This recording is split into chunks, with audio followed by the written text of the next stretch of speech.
भागवत महापुराण 11वां सिकंद और 11वें सिकंद का 11वां अध्याय, आत्मा का विवेचन और भक्त के लक्षण। भगवान श्री कृष्ण ने कहा, प्रकृति के सभी गुण माया से आच्छादित हैं। इसे इंद्रजाल या जादू का खेल भी कह सकते हैं। इसलिए न मेरा मोक्ष है और न मेरा कोई बंधन ही है।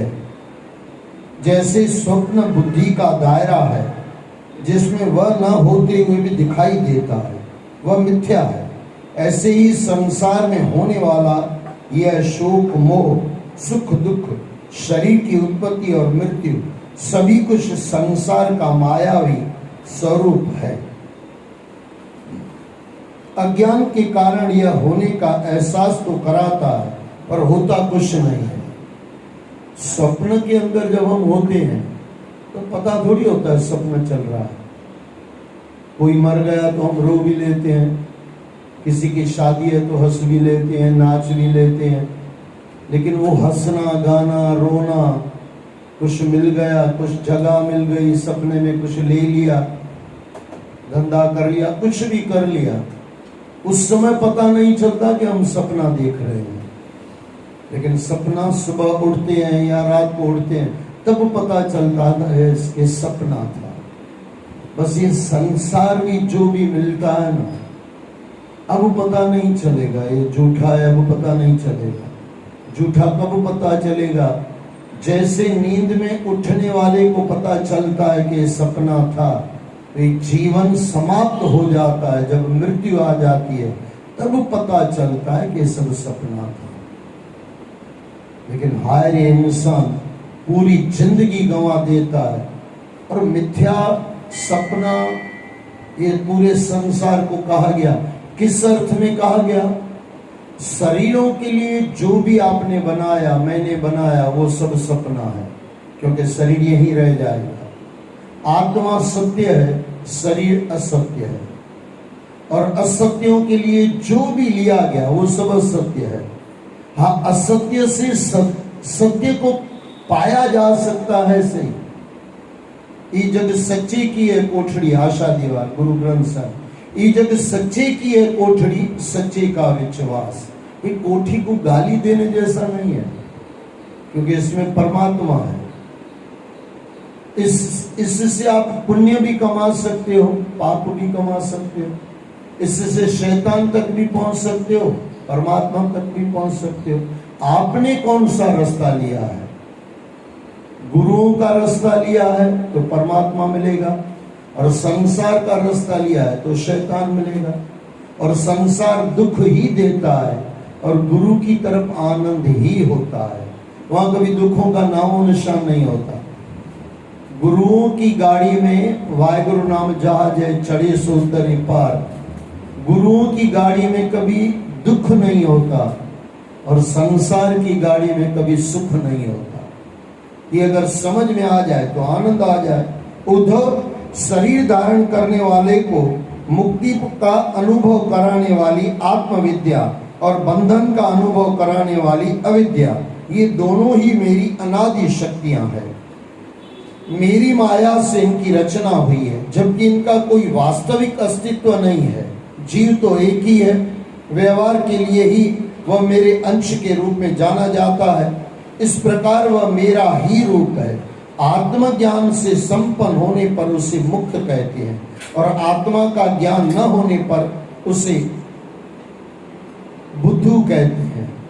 आत्मा का ज्ञान हो जाए तो बुद्ध हो गए, और आत्मा का ज्ञान न हुआ तो बुद्धू हो गए।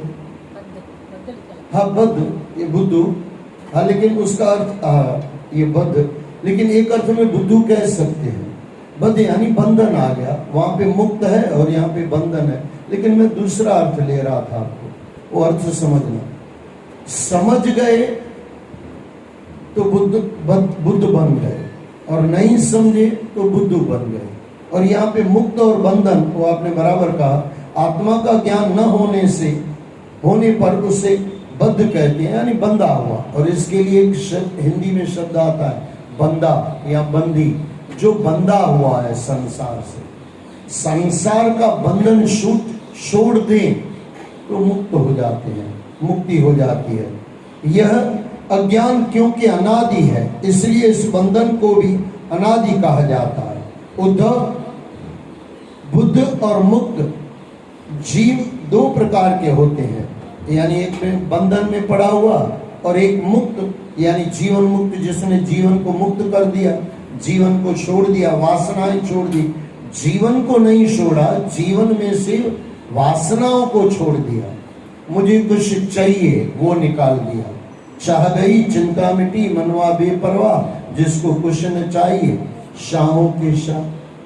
संसार में से न लेना है न कुछ देना है, बस ये इतना हो जाए, जो भी है शरीरों के लिए है, शरीर को मिला तो ठीक है, नहीं मिला तो ठीक है। एक नित्य मुक्त और दूसरा मुक्त बुद्ध है। जीव और ईश्वर इन दोनों से ही भिन्न होने पर भी एक ही शरीर में नियतता और नियंत्रण के रूप में स्थित होते हैं। इसे इस प्रकार समझना चाहिए कि जैसे यह शरीर एक वृक्ष के समान है, इसमें हृदय का घोंसला बनाकर जीव और ईश्वर नाम के दो पक्षी रहते हैं। वे दोनों, अच्छा जीव क्या है? मन बुद्धि चित्त अहंकार, ये जो मिलके वृत्तियां हो गई, यानी मुझे कुछ संसार से पाना है, ये जीव को, और संसार के कुछ नहीं पाना है, वो ईश्वरन सजीव अविनाशी चेतनामल सहज सुखरासी। कुछ नहीं चाहिए तो सीधा परम तत्व में पहुंच गए, और कुछ चाहिए तो संसार में गिर गए। जहां चाह आई वहां संसार में जाना पड़ेगा, और जहां चाह हटी वहां परम तत्व मिल गया। ये दो ही है, पॉइंट दो ही है। वैसे देखना तो एक ही है, या हम परमात्मा में होते हैं या हम संसार में होते हैं। संसार में होते हैं तो दुख पाते हैं, और परमात्मा में होते हैं तो आनंद पाते हैं। ईश्वर नाम के दो पक्षी हैं, जीव और ईश्वर नाम के दो पक्षी हैं। वे दोनों समान हैं, वे कभी विलग न होने वाला सखा है। ये दोनों अपने अपने ढंग से लीला करते हैं। समान होने पर भी जीव तो शरीर रूपी वृक्ष के फल सुख दुख आदि भोगता है। मैंने कहा आपको, जीव यानी जिसको सुख दुख लगता है, और वो जो ईश्वर है वो सुख दुख के पार है। सुख दुख उसको ही लगेगा जिसको कुछ चाहिए। कुछ चाहिए तो मिला तो सुख लगेगा, नहीं मिला तो दुख लगेगा। यही तो है संसार में, और क्या? सुख दुख क्या है? हमारे हिसाब से हो जाए तो सुखी, हमारे हिसाब से नहीं हुए तो दुखी। अब संसार में तो जितने लोग हैं परमात्मा ने सब अलग अलग बनाए, सब आपके जैसे थोड़ी बनेंगे। हम भी कहाँ संसार जैसे बन जाते हैं, और बनना भी नहीं चाहिए। सबको परमात्मा ने अलग अलग बनाया है। सबको अपने जैसा बनाना यही दुख का कारण है। और हम परमात्मा जैसे हैं, परमात्मा में बन जाएं, परमात्मा तरफ चल पड़े, आनंद आ जाए।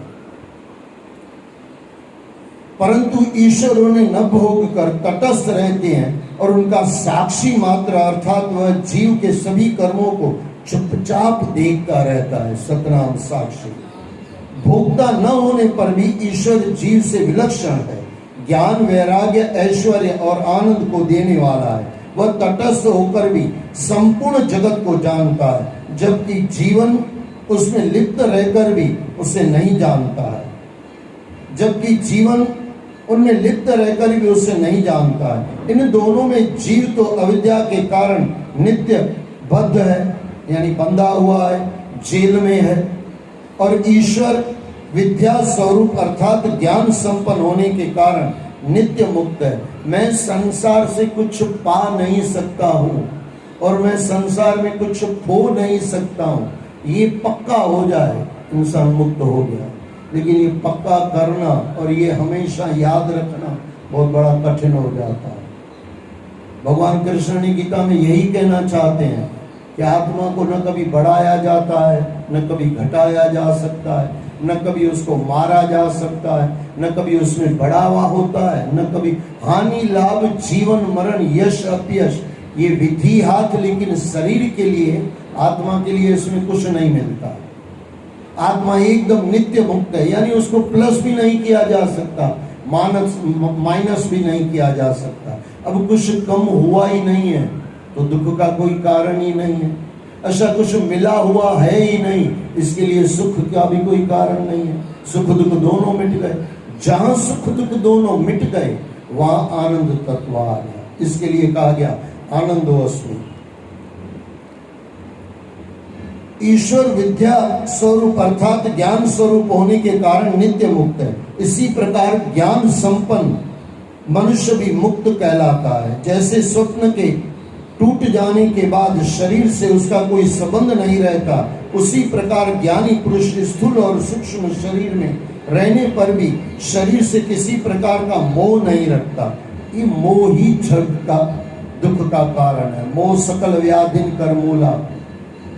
और हमारे गुरु ग्रंथ साहब में आया, कर्ण हो तो सोना की पर लोभ के फंद, नानक समय रंग गयो अब क्यों रो तंग। जबकि अज्ञानी व्यक्ति शरीर से ही बंधा रहता है, क्योंकि कुछ चाहिए तो शरीर देखना पड़ेगा और कुछ नहीं चाहिए तो शरीर के ऊपर उठ गए। इतना ही तो है। उद्धव, ये शरीर भाग्य के अधीन है। इससे शारीरिक और मानसिक जितने भी कर्म होते हैं सब माया प्रकृति के गुणों के कारण ही होते हैं। अज्ञानी पुरुष उन कर्मों को कर्ता स्वयं को मान लेता है। इस अभिमान के कारण ही वह शरीर से बंधा रहता है। इस प्रकार से विचार करके विवेकी पुरुष समस्त भौतिक विषयों से परे रहता है। वह अपनी दैनंदिन क्रियाओं में स्वयं को उनका कर्ता नहीं मानता। ये भी थोड़ा हो जाए ना। देखो कितने रास्ते गुरु दे रहे हैं। सबसे पहले तो मैं संसार में से मुझे कुछ लेना ही नहीं है, न कुछ लेना है न कुछ देना है। देना है तो किसी को सुख देना है। अच्छा, किसी से कुछ नहीं चाहिए तो दुख तो वैसे ही खलास हो गया। हमारी चाह पूरी नहीं होती उसमें से हमको दुख मिलता है ना। लेकिन चाह ही चली जाए तो, चाह चली गई दुख चला गया, और दुख चला गया नित्य स्वरूप में आ गए। लेकिन यहाँ पे कहते हैं वह अपनी दैनिक क्रियाओं में स्वयं को उनका कर्ता नहीं मानता। ये कर्तापना भी मिट जाए ना, मैं करता हूं, ये निकल जाए। और कभी बैठ के ध्यान से सोचना, आप कर क्या रहे हो दुनिया में? आपकी तरफ से कुछ हो रहा है क्या? श्वास कौन चला रहा है? परमात्मा। श्वास बंद कौन करेगा? परमात्मा। ऐसा जरूरी भी थोड़ी है जहर खाने के बाद भी हम मर सकते हैं, ऐसा जरूरी कुछ नहीं है। ऐसा कहते हैं, छोटा सा इतिहास आता है, बोले एक बंदे ने जहर खाया, जहर खाया तो मरा नहीं। अब मरा नहीं, सब दोस्तों को दूसरे दिन बता रहा था, भाई जहर खाया मैं मरा नहीं। सबने बोला भाई पार्टी दे। सबने पार्टी ली। पार्टी लिया, उसमें जो ठंडा पिया और ठंडे में वो ठंडा हो गया, आदमी मर गया। यानी जहर में इतनी मिलावट थी जहर मार न सका, और ठंडे में इतनी मिलावट थी उसने उसको मार दिया। बस ये दुनिया की हकीकत है। कब क्या हो जाए पता थोड़ी है। न पैर हमारे हिसाब से चलते हैं, न हाथ हमारे हिसाब से चलते हैं। बचपन हमारे हिसाब का होता है क्या? जैसे परमात्मा चलाता है, हो ये सोई जो राम रची रहा था। जो भी हो रहा है परमात्मा कर रहा है। कब तक हमारी टांगे चलेगी, कब हमको डायबिटीज हो जाएगा, कब नहीं होगा, कब बीपी आएगा, कब जाएगा। अब थोड़ा बहुत डॉक्टरों का रोल होता है, नहीं होता है तो भी दे देते हैं, वो थोड़ा डॉक्टर का रोल है। बाकी ऐसे देखने जाओ हमारे हाथ में है क्या? सब परमात्मा के हाथ में। 90 बरस के आप हो और अच्छे से चल रहे हो, कभी अपने को करता मानना मत मानना कि मेरी वजह से मैं अच्छा हूं। अल्लाह जी शामे राजिया, अल्लाह जी कैसा राजिया। जब अभिमान आ गया ना, पता नहीं दूसरे पल क्या हो जाएगा। स्वस्थ आयु स्वस्थ हैं तो परमात्मा की कृपा है, और बीमार हैं तो भी परमात्मा की कृपा है। वो तो आपको 4 नियम मैंने आपको दिए, आपको याद हो तो। शुक्राना, जो है उसका शुक्राना, जो सुख है उसका शुक्राना, जो सुख नहीं है उसका शुक्राना। उसको अलग से मैं जा नहीं पाऊंगा क्योंकि समय इतना है नहीं। जो सुख है उसका शुक्राना, जो सुख नहीं है उसका शुक्राना, जो दुख है उसका शुक्राना, और जो दुख नहीं है उसका शुक्राना। ये अगर आ जाए आनंद आ जाता। और कुछ है क्या? ये नहीं है उसका तो दुख होता, और वो नहीं मिला उसका तो दुख होता। अब आप उसका शुक्राना करते हो, जो दुख है उसका भी शुक्राना, और जो सुख नहीं है उसका भी शुक्राना, तो कंप्लेन कहां से आएगी?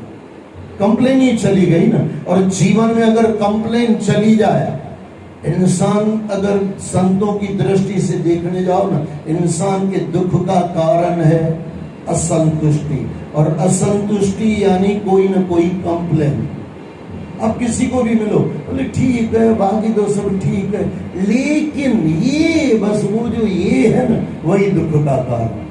100 सुख आपको गिना लेगा, 100 सुख में इंसान सुखी नहीं होता, एक दुख में दुखी जरूर होता है। ये तो काफी बार मैंने आपको कहा है, सोचने वाली बात है, इंसान कितना पागल है। भगवान ने 100 सुख दिए, उसमें हम सुखी नहीं है, और जो हमारे लायक का सुख नहीं था वो परमात्मा ने नहीं दिया, उसमें हम दुखी हैं। और संत महात्मा कहते हैं थोड़ा चेक कर लेना, दुख जो आपके पास है ना, आपके कर्मों की वजह से है, और जो सुख आपके पास है ना, परमात्मा की कृपा की वजह से है। सुख परमात्मा की कृपा है, और दुख तेरी सोच है। हमारा तुलसीदास कभी भी, तुलसीदास भाई कई बार कहते हैं, बाबा ब्रह्मानंद साई कहते हैं दुख है ही नहीं, सचमुच नहीं है। जो कमी लगती है ना वो दुख है। कोई इंसान हमारे हिसाब का नहीं है, इसके लिए दुख लगता है। बाकी दुख क्या? आपको किसी से कुछ नहीं चाहिए, आपको कोई आदमी बुरा लगेगा क्या? कुछ लेना देना ही नहीं है। और ऐसा तो पागल मैंने एक भी नहीं देखा कि मैं दे रहा था उसने नहीं लिया इसके लिए मैं दुखी हूं, मैं ले रहा था उसने नहीं दिया इसके लिए दुखी बहुत है। बात बरोबर समझना। इतना अगर समझ में आ जाए ना, दुख कल्पना है और सुख परमात्मा की कृपा है। सुख परमात्मा ने कृपा करके दिया है, और दुख वो है जो सुख नहीं मिला, सुख का अभाव, उसको भी दुख कहा गया है, और हम उसको दुख मानते हैं। कोई सुख नहीं है, 100 सुख है, एक सुख नहीं है, आपको उसका दुख लगता है, अभाव का दुख। और जो परमात्मा ने दिया है वह पसंद नहीं आता है, जो मिल गया वह पसंद आता नहीं है, और जो पसंद आता है वह कभी मिलता नहीं है। ये नियम बराबर समझ लेना। जो मिल गया वह पसंद आता नहीं है, और जो नहीं मिला वह कभी मिलता, जो पसंद आता है वह कभी मिलता नहीं है। आपको भी क्या जीवन में देख लो, यही तो है दुख जीवन का, यही है। और मैंने कल परसों आपको एक छोटी सी कहानी कही थी, फिर मैं दोहरा दो। बोले जिसको लड़की मिल गई वो भी दुखी, और वही लड़की जिसको नहीं मिली वो भी दुखी। इस संसार जिसको मिला ना वो भी दुखी, और जिसको न मिला ना वो भी दुखी। इस संसार के झंझट से जो परे हो गया वो गुरु नानक बन गया। संसार के झंझटों से जो परे हो गया वो साईं टेऊराम जी बन गया। इस संसार के झंझटों से थोड़ा सोचकर दूर हो जाएं, क्योंकि जो भी मिलेगा शरीर को मिलेगा, हमको कभी मिल नहीं सकता है, हमको कभी कम नहीं किया जा सकता, और हमको कभी बढ़ाया नहीं जा सकता। वह अपनी दैनंदिन क्रियाओं में स्वयं को उनका कर्ता नहीं मानता, यानी कभी खुद को कर्ता मत मानो। करणहार कर्ता पुरुष, एक ओंकार सतनाम कर्ता पुरुष, निर्भव निर्वैर कर्ता पुरुष, यानी वही कर रहा है, हम उसके कठपुतली है। करते हो तुम कन्हैया, मेरा नाम हो रहा है। ये अगर समझ में आ जाए ना, गाने से ज्यादा समझना है, बल्कि गुणों को ही कर्ता मानता है। ये गुण ही समस्त कर्मों के कर्ता और भोक्ता है, ऐसा समझकर विवेकी अथवा विद्वान पुरुष कर्म वासनाओं और उनके फलों में नहीं बंधते। वे प्रकृति में रहकर भी उससे उसी प्रकार से तटस्थ रहते हैं, जैसे स्पर्श से आकाश, जल की आर्द्रता से सूर्य, गंध से वायु, वे शरीर में रहकर भी शरीर से मुक्त होते हैं। उद्धव, ऐसे तत्वज्ञ जीवन युक्त पुरुष समदर्शी होते हैं। न किसी कोई दुश्मन है न कोई दोस्त है। दोस्त है तो शरीर का है, दुश्मन है तो शरीर का है। न मेरा कोई दोस्त है न मेरा कोई दुश्मन है। वे न तो हिंसक पीड़ा से दुखी होते हैं, न अपनी पूजा कराने से सुखी। वे न तो भला बुरा कोई काम करते हैं, न भला बुरा कुछ कहते हैं और न सोचते हैं। सोचना भी धर्म के हिसाब से पाप है। किसी का बुरा सोच रहे हो ना, ग्रंथों के हिसाब से वो भी पाप है। आप बोलोगे उसका फल तो नहीं मिलेगा। हाँ, फल इतना मिलेगा कि मन बेचैन रहेगा। बुरा सोचो मन बेचैन रहेगा, अच्छा सोचो मन आनंदित रहेगा। बाकी शरीर को पीड़ा नहीं होगी, क्योंकि बुरा किया नहीं है। बुरा किया है तो शरीर को पीड़ा मिलेगी, और बुरा सोचा है तो मन बेचैन रहेगा। आप कभी करके देख लो, जब भी आप बुरा सोचते हो मन बेचैन हो जाता, और अच्छा सोचो मन आनंदित हो जाता। और वे न तो भला बुरा कोई काम करते हैं, न भला बुरा कुछ कहते हैं और न सोचते हैं। वे आत्मानंद में ही मग्न रहते हैं और जड़ मूर्ख के समान दुनियादारी से तटस्थ होकर विचरण करते हैं। इसके अलावा जिस पुरुष को वेदों का ज्ञान नहीं होता और आत्मज्ञान से वह शून्य हो, तो उसके परिश्रम का कोई मूल्य या फल नहीं होता। वह ऐसा ही है जैसे बिना दूध वाली गाय को पालने वाला। ऐसा व्यक्ति सदैव दुख ही भोगता है। उद्धव, जिस वाणी में जगत की उत्पत्ति, स्थिति और प्रलय रूप मेरी लोक पावन लीलाओं का वर्णन न हो, जिसमें मेरे विविध अवतारों का यशोगान न हो, वह वाणी वंद्या है। ऐसी वाणी का न तो कभी श्रवण करना चाहिए और न उच्चारण ही करना चाहिए। यानी जो कार्य परमात्मा तरफ चलाता है वही सत्य कार्य है, और जो संसार में ले जाता है वो सब दुष्कार्य है। लेकिन शरीरों के लिए कुछ जरूरी है, जरूरी तो करना है। और क्या जरूरी है, हर इंसान को पता है। भक्ति की प्राप्ति सत्संग से होती है। जिससे यह प्राप्त हो जाती है वही मेरी उपासना करता है और मेरे सानिध्य का अनुभव करता है। उद्धव जी ने पूछा, भगवान बड़े बड़े संत आपका यशोगान करते हैं, ऐसे संतों के लक्षण क्या है, वे किस प्रकार की भक्ति करते हैं? भगवान श्री कृष्ण ने कहा, प्यारे उद्धव, मेरा भक्त हर प्रकार के दुख को प्रसन्नता पूर्वक सहन करता है।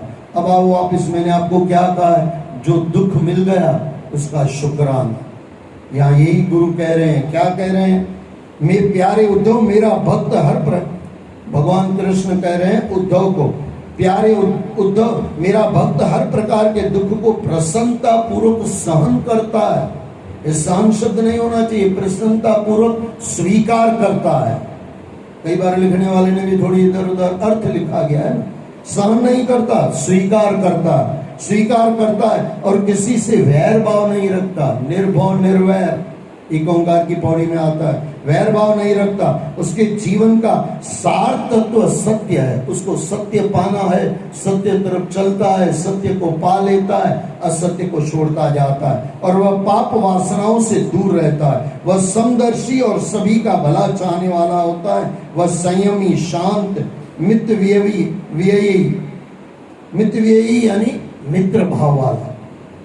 जहां पे इन्वेस्टमेंट पर, मैंने बीच में कहा था, इन्वेस्टमेंट परमात्मा तरफ करता है, संसार में इन्वेस्टमेंट नहीं करता। हाँ, कहीं बचाता है, पैसा बचाता है, ऐसा नहीं कि नहीं बचाता, गलत अर्थ मत लेना।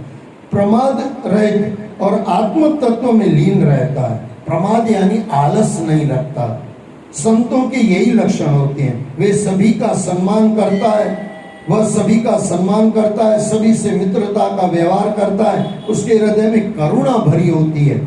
वह निरंतर मेरा भजन करता है। वह परम संत होता है। उद्धव, मेरा भक्त मेरी मूर्ति और मेरे भक्तों की संगति, सुपर्श, पूजा, सेवा, स्तुति, नमन आदि करके मेरी लीलाओं का अनन्य भाव से कीर्तन करता है। जो व्यक्ति मेरी लीला कथाओं का श्रवण श्रद्धा पूर्वक करता है और निरंतर मेरा ध्यान करते हुए अपने निरंतर परमात्मा तरफ निरंतर चलो, कभी चले कभी नहीं चले ऐसा नहीं, निरंतर चलो, जिसमें धारा रहे। तो निरंतर मेरा ध्यान करते हुए अपने समस्त कर्मों को मुझ में समर्पित कर देता है तथा दास्य भाव से आत्मनिवेदन करता है। मेरे उत्सवों और तीर्थों में भ्रमण करता है, हृदय से मेरी पूजा करता है, उससे मेरी कृपा अवश्य प्राप्त होती है। बोलो श्री कृष्ण भगवान की जय।